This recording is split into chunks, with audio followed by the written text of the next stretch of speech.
I feel like there's a lot of opportunity when it comes to AI agents and AGI in general, just because now that we understood how to communicate with computers with the English language, which is super exciting, it can do things for us just because the things that we need to manage are in English as well. And before we didn't have the capacity for the computer to navigate these spaces. So I think this is very exciting just to see how the field is evolving.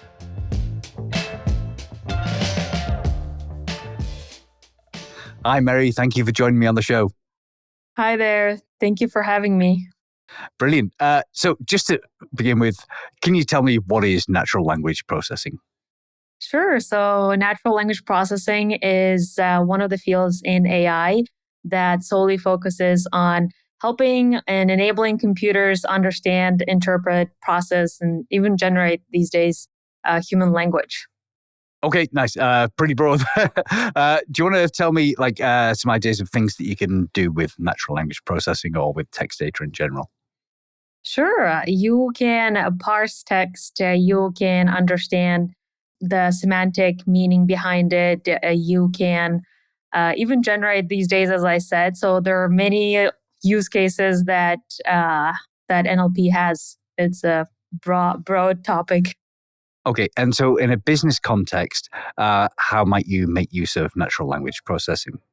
I think the first thing that comes to my mind is having chatbots on your website that answers customers' questions. And also, big one is the content moderation in things like Discord or different online communities. You can flag harmful content, and you can also process documents and store them and retrieve information from them.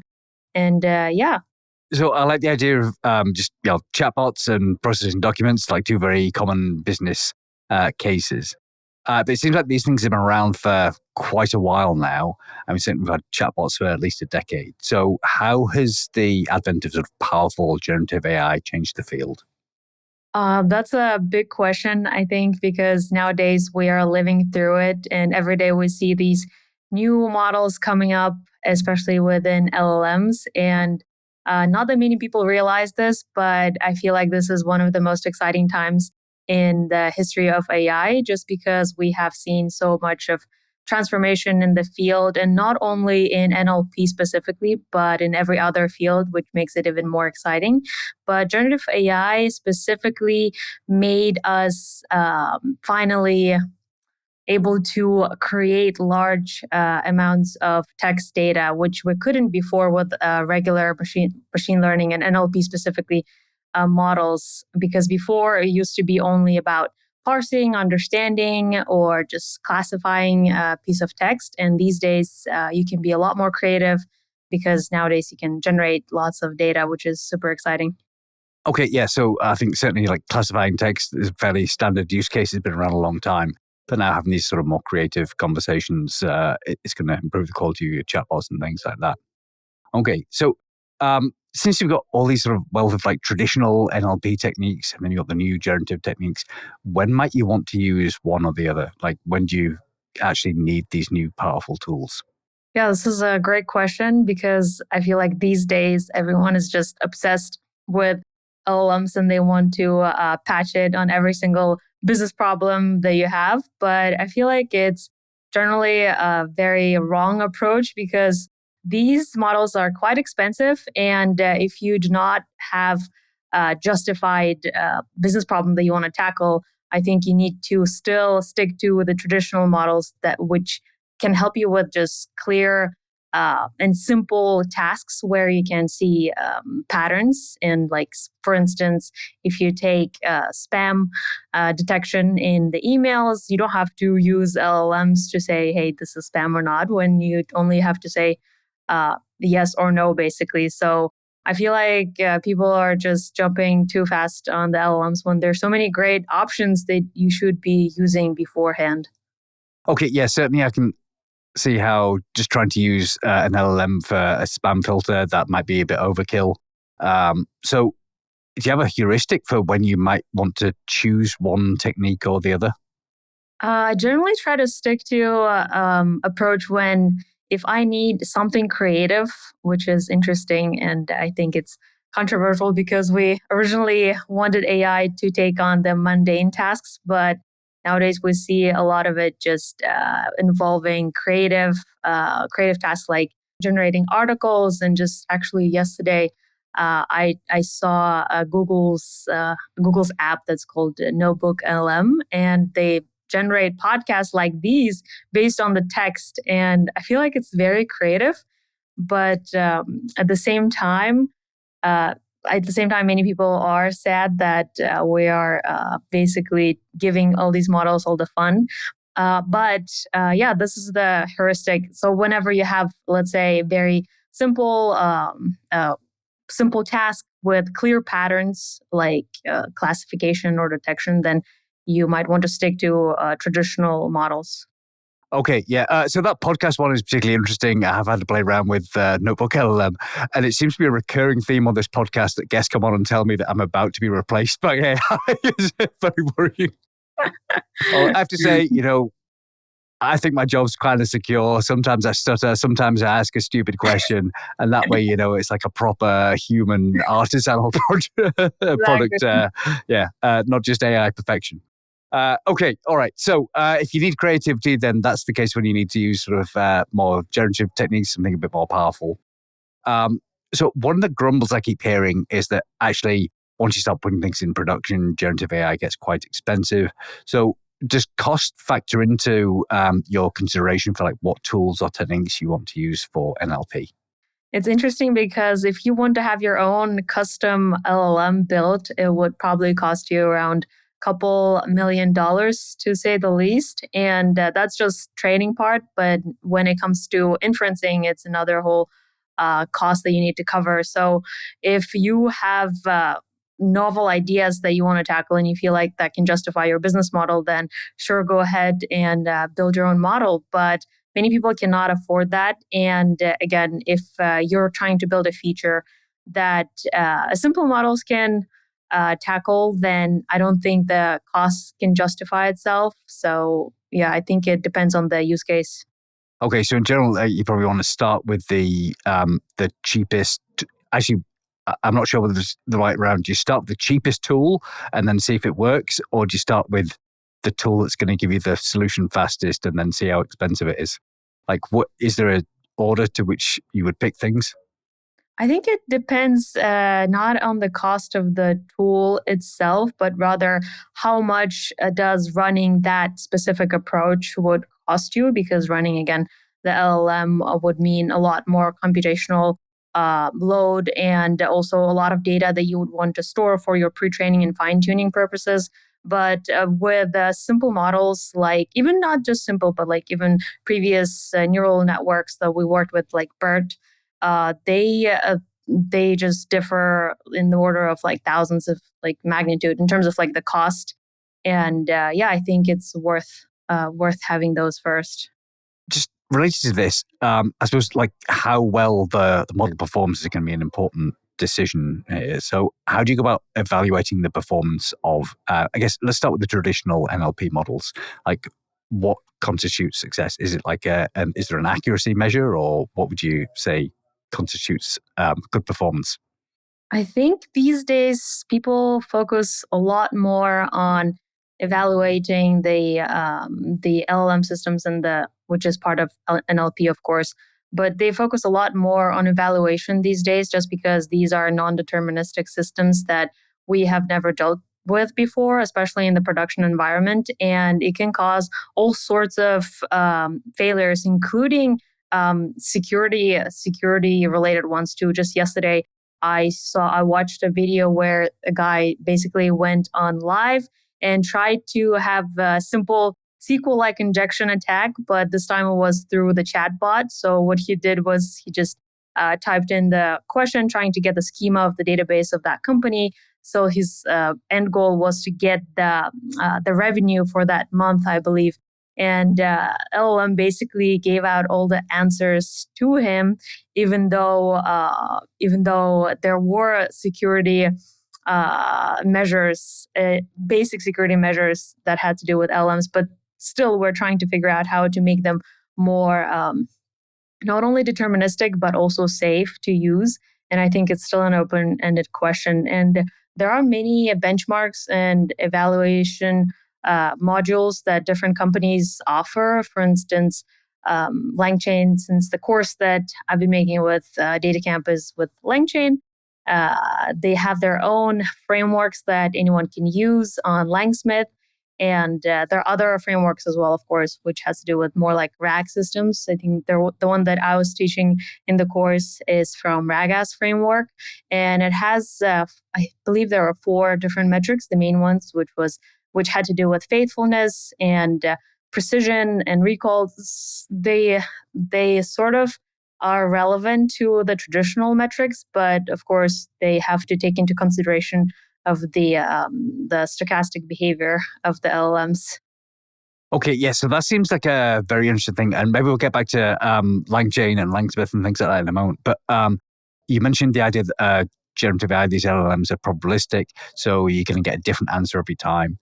How does that affect how you even go about like saying, well, does this work or not? How do you measure the performance when it changes every time?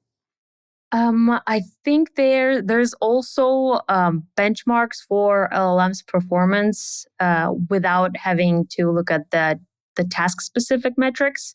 So definitely there's on faithfulness and just a number like of hallucinations that the LLM can make.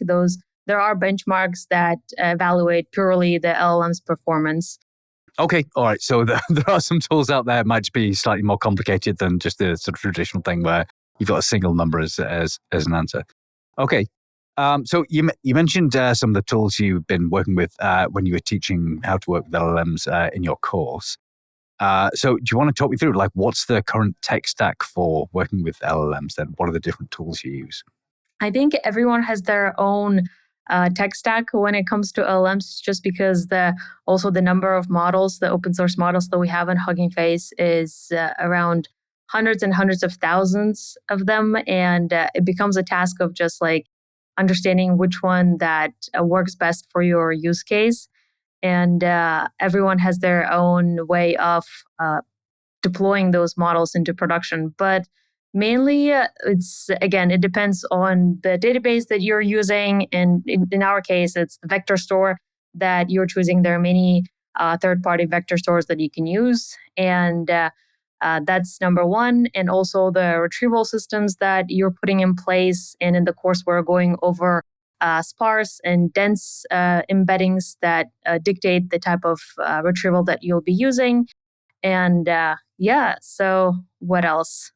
And the evaluation frameworks, of course. And where would you like to host your model to? If it's not Hugging Face, then where and how you would like to monitor your models and where your logs will go and so on and so forth. But my favorite ones, I think made a post a couple months ago about my favorite tech stack, but I'm a big fan of what Weights and Biases does.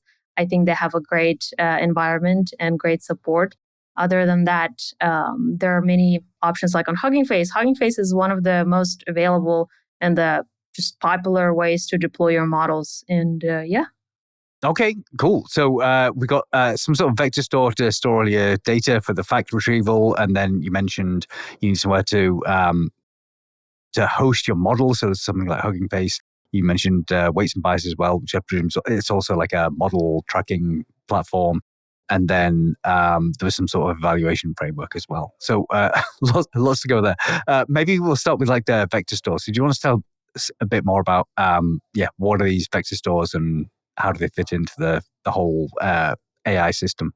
To give you a context, the GPT models that we have, I believe, were trained on 40 something terabytes of text data, which is quite a lot. And you need a way to store that unstructured data in one place and be able to retrieve them as well. So there are great vector stores that originated in San Francisco, which is interesting. I met a couple of the founders and founding engineers of ChromaDB at one of the conferences in San Francisco. And it felt like at one point everyone was surging to like open and start a vector database just because the demand for it is huge. So vector database is basically data storage for all the text data that you have, and it allows you to create these embeddings from a text to which is the higher embeddings are the highly numerical values in a vector. So like one token, let's say it's a one vector, and it can have hundreds and hundreds of dimensions. And you need to be able to store them in one place. And also, you can have a way to understand the relationship and the semantics underneath this text. So it's not only just storing, it also stores it in a way where it understands that, let's say, gender is a thing, or the transportation is a thing, and car is related to transportation, and so on and so forth. So yeah, that's the gist of it. Okay, so the vector storage is a place to store chunks of text, and then you've got an embedding model that's going to tell you what the meaning of the text is. You can find similar text, I guess, the idea. Exactly. Okay, all right. Just continuing on the subject, do you want to talk us through like some of the use cases for this? Like, when do you actually care about having a vector store as well as having the LLM? Pretty much all the time. I mean, so vector stores are, let's say if you're building a system that has your own custom built LLM. So in order for you to have your own model, you need to have a vector store so that you can store all the embeddings that you have created and be able to retrieve from them. So in our case, when we created the RAG, we used a vector store to basically transform the document corpus that you have into the embeddings and store them in the vector store, so that next time a customer, let's say, visits your website and asks a question, you can convert their query into embeddings and then use a similarity search so that you can find similar words or documents that have to do with this query so that you can respond to the user's question.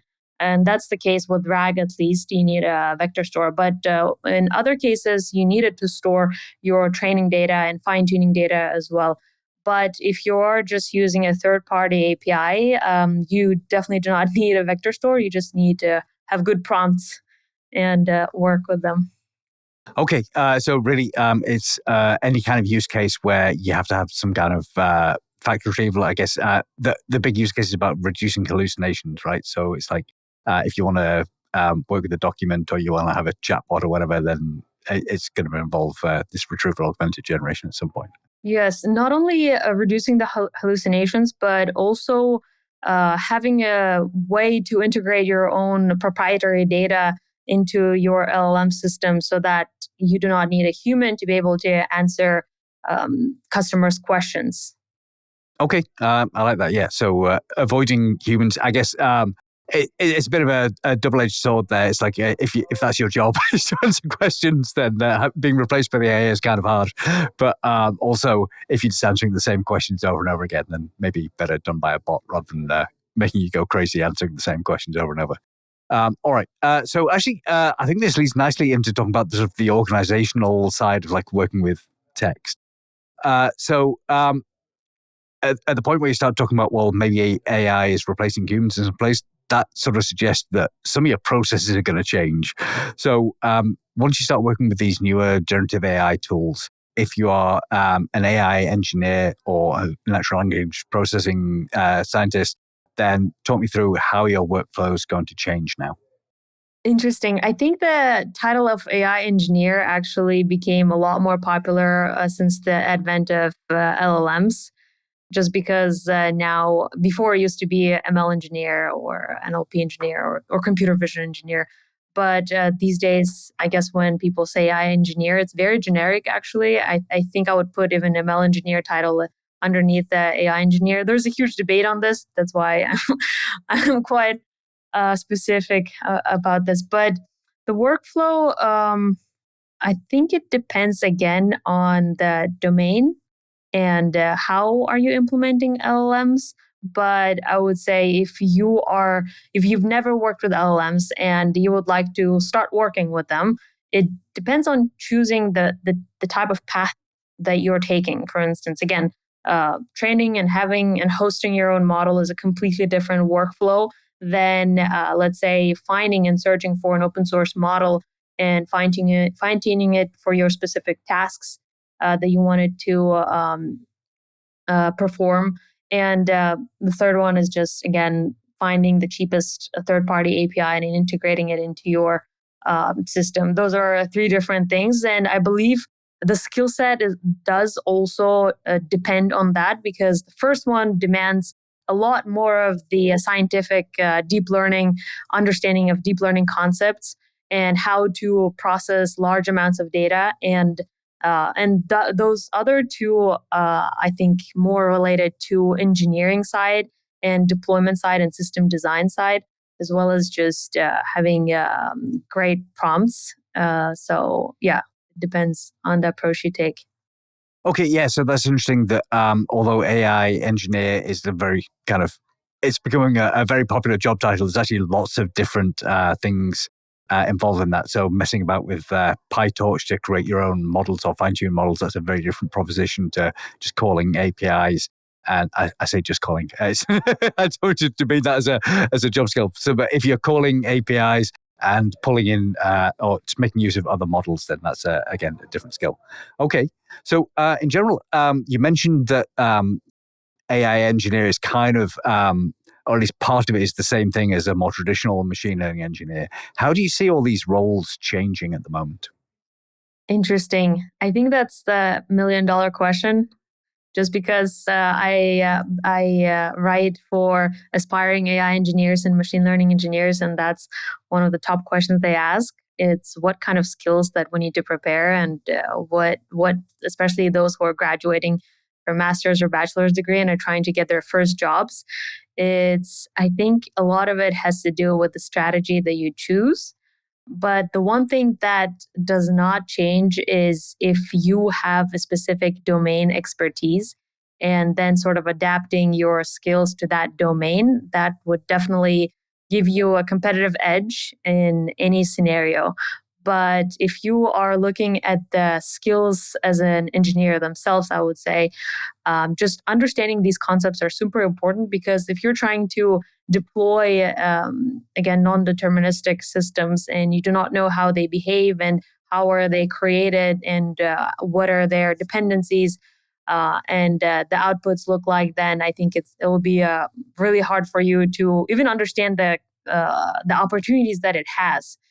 And yeah, so I think it's just about staying open-minded and learning every single day, just because there are so many tools that are coming out. And for my audience, I usually just tell them to stick to the fundamentals, which is in our case, especially these days for deep learning, is linear algebra and also, of course, statistics and probability. And once you have these fundamentals in check, it will be very easy for you to adapt to any other tool, because now you know what are they comprise of, and you can even come up with your own tools, which is just a great place to be in any case. Okay, that's interesting that you recommend learning a lot of the fundamentals then, so linear algebra, statistics, things like that. I think a lot of people that jump straight into, well, I want to do something with a tool, and they kind of skip over the some of the fundamentals. So it's interesting that you are like advocating for learning these sort of lower level things. Are there any particular techniques within linear algebra or statistics that you think are particularly important for people interested in machine learning or AI? Sure. I think, yeah, actually I had this debate online with another person, another creator who disagreed with me, and we sort of had this argument. And his opinion was that you need to build, and you do not really need to understand these underlying concepts, just because, and I agree, you can build things without understanding them, especially these days. But my approach is mainly on just getting on back to the first principles thinking, just because I think that will give you a lot more freedom in your creative approach as an engineer as well.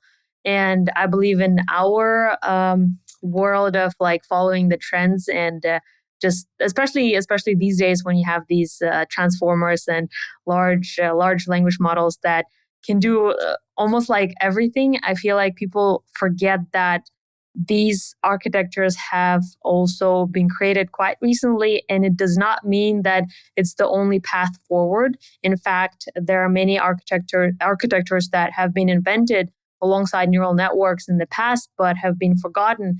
And I feel like if there was a lot more creativity when it comes to building architectures and building models, we could even arrive to AGI, which is also a hot topic these days in Silicon Valley, a lot faster or even cheaper. And we can even maybe have more control over these models. And I think I'm excited about these things. But when it comes to statistics and linear algebra, I would say have an intuitive understanding of how matrix multiplication works and how vector transformations work and how optimizations work, as well as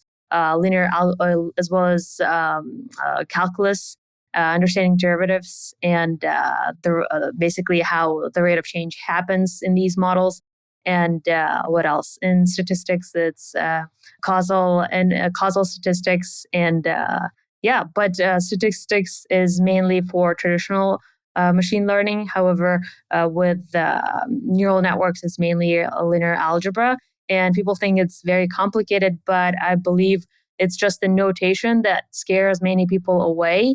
But when you look underneath the notations, it's simply just multiplying A with B and adding in Y, and just doing it a million times over and over.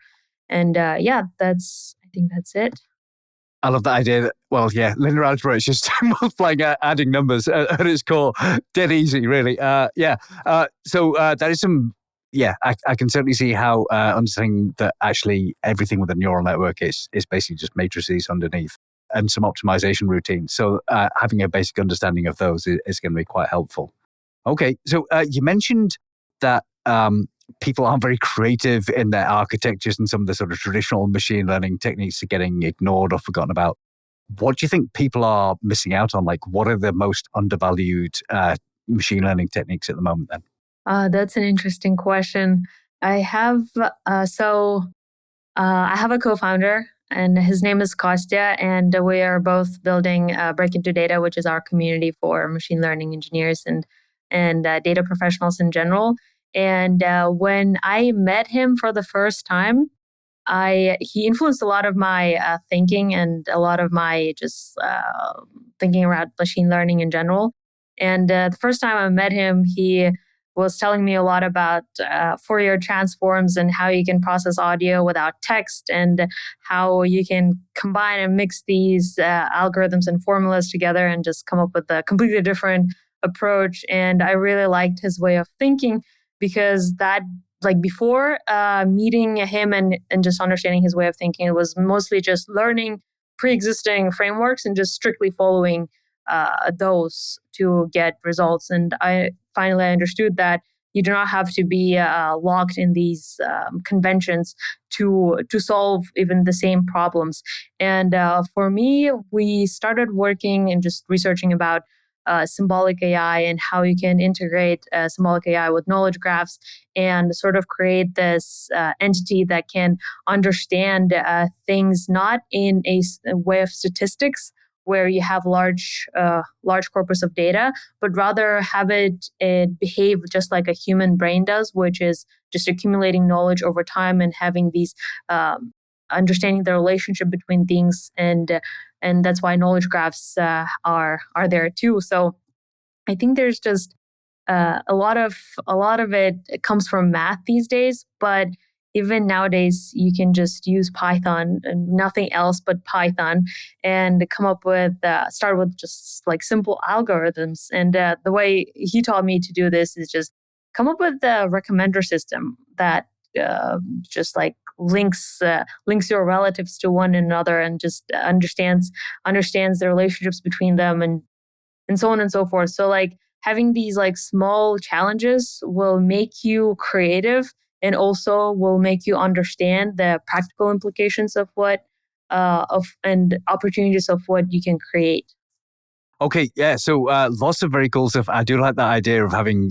Wait, was that a recommender system for your relatives? It's like, I don't recommend Auntie Nelly. Yeah, yeah, but Yeah, it's just That's really important. cool. We have hundreds and hundreds of relatives, and it's a lot of data to go through. You've got a big family, big data. Nice. Yes. Yeah, I do like the idea of having just a simple project that's just personal to you, though, just to practice things on. And that just seemed like a great idea for working with knowledge graphs, actually. But yeah, also interesting that you mentioned Fourier transforms. I think it's like a physicist's favorite. And I guess anyone involved in like music recording, they're going to be very familiar with Fourier transforms. But yeah, that is an interesting idea that we've taken over, like just using generative AI for working with audio, but actually there's a ton of techniques that are around for decades. Okay, cool. So it also seems like a lot of the tools are making it easier to work with AI and work with data in general. So is that changing who can build things or who can make use of this? Like, do you think the population of like who is working with AI or data is changing? Yes, I was also thinking about LangChain a lot. And when I was thinking about what kind of course to create with DataCamp, I wanted to do it with React just because back then it was very popular. And I mean, still is, but LangChain specifically, especially in the more experienced crowd of machine learning engineers and just Python developers in general, they do not like it. And it's funny to see because whenever I tell them I'm making a course, and they're like, "What are you making a course on?" And I'm like, "LangChain." But we're like, "Why? Out of all the things, you chose LangChain." But I think there is a place for LangChain to exist, and I think people do not appreciate it enough, especially for those who do not have engineering background. And LangChain itself sort of brought to the field of what's possible with LLMs and how to digest LLMs better. And people don't appreciate this, and they think their documentation is terrible and things like that, which might be true because they're just changing a lot of their versions. So, but other than that, I think they are definitely leaders in implementing LLMs and showing us the way, sort of like paving the way to the production environment with LLMs. And that's interesting because people that do not have experience can greatly benefit from exploring LangChain's methods and different modules they have. But people that do have experience, and especially engineering experience, they can tinker around even further and have this flexibility of like coming up with anything that they want, their own unique evaluator, let's say, or their own unique way of retrieving things or combining and having a hybrid retriever or things like that. And just also being creative with the prompts. And yeah, I think that's just two different levels. And I definitely urge everyone to focus more on the engineering side so that they do not rely on libraries like LangChain. But LangChain is definitely a source of inspiration for many of the new tools that are coming now to the field. Okay, interesting. So I hadn't realized there was such controversy around LangChain. So you're saying it's a good beginner tool, but if you're an engineer and you're comfortable tinkering around with APIs, I guess, directly, then maybe you don't need it. Okay. Um, all right. And you mentioned there are some other new tools that have been inspired by LangChain. What are these other tools? There's other retrieval-based tools like Llama Index, for instance. They're also from San Francisco, and I've been to one of their talks. And they talk a lot about agentic AI and how they are making it decentralized, and they're sort of coming up with their novel ways of implementing AI agents. So that's exciting. And yeah, I think there are a lot more that, for instance, what else? DSPY is also becoming very popular for prompt engineers because they're trying to make it like a programming, even though it's human language. But I like the way they come up with the systems and frameworks that help us like implement LLMs. So yeah, there are many more, and I think I haven't even explored that many, but these are that come to my mind now. So you also mentioned knowledge graphs as being an important component of any AI system. So you mentioned the idea of having looking at the relationships between your relatives. Beyond this, can you talk me through why would you want a knowledge graph and how would it fit into your AI? Sure. So in the course that we made with DataCamp, our last chapter is on GraphRag. And when I started developing the course, I think about that time, Microsoft released their GraphRag as well. And people sort of realized that graphs can make RAG systems a lot more efficient. And the way they do it is basically the retrieval system that we have with RAG these days can parse through has to parse through lots of data to find the most relevant documents or text to put into the output. But graphs, what they do is they give you the how do I say, the higher level relationship between the main entities that you have, and that significantly reduces your search space and computational load, therefore, and would also allow your outputs be more relevant to the document corpus in general. So graphs in general they are considered to elevate the RAG systems. And even though we do not see a lot of them in the production just yet, just because it's a relatively new way of implementing RAG. But I think there's a lot of opportunity there too, because it gives us a lot more understanding of the document corpus, which is harder to get with simple retrieval systems. Okay. I think like the standard RAG approach, you're looking for things with cosine similarity or something. It's like it's back to simple linear algebra to find what's the best text. So having something more sophisticated might give you better results. Okay, so that sounds very cool, is using all this sort of relationships between bits of text to like find what's the best text to include in your response. Have you seen any success stories with it yet? Is it too soon, or are there any people like building cool things using this GraphRag technique?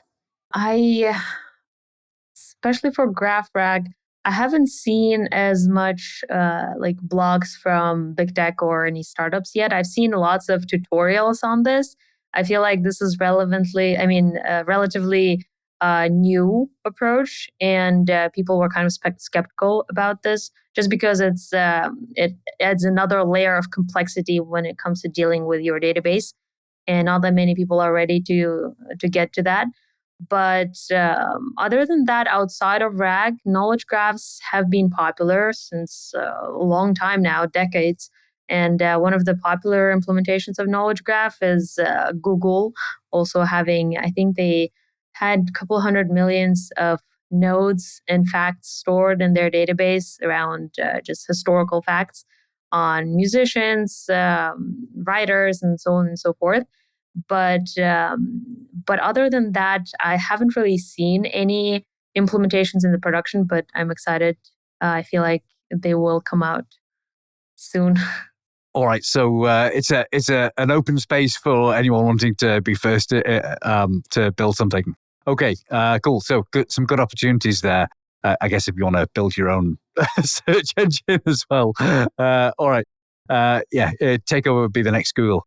All right, so just to wrap up, what are you most excited about in the world of NLP and AI? I am honestly excited since the beginning of my machine learning career. I've been excited about automation and NLP specifically, and I feel like there's a lot of opportunity when it comes to AI agents and AGI in general, just because now that we understood how to communicate with computers with English language, which is super exciting.